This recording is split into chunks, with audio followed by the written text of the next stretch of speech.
रत्नागिरी सिंधुदुर्गमध्येही लोकसभेच्या मतमोजणीचं काउंटडाऊन सुरू झालंय। 1158 कर्मचारी मतमोजणीसाठी तैनात करण्यात आलेत। 140 फेऱ्यांमध्ये मतमोजणी पार पडेल आणि याच मतमोजणी केंद्रावरून आढावा घेतलाय आमचे प्रतिनिधी राजन चव्हाण यांनी।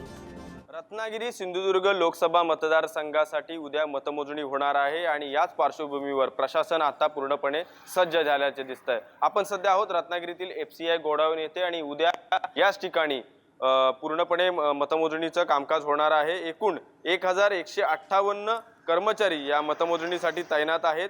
पाहायला गेलं तर 6 विधानसभा मतदारसंघामध्ये एकूण 84 टेबलवर या ठिकाणी ही मतमोजणी होणार आहे।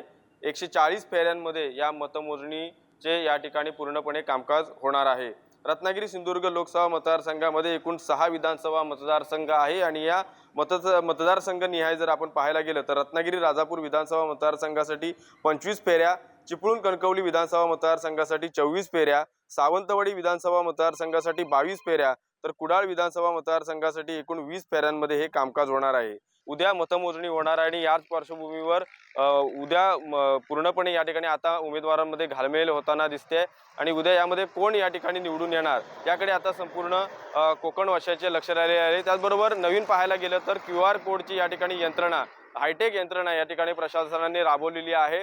कायदा आणि सुव्यवस्थेचा या ठिकाणी उद्या प्रश्न निर्माण होऊ नये यासाठी पोलीस प्रशासन देखील या ठिकाणी पूर्णपणे आता सज्ज झाल्याचे दिसत आहे।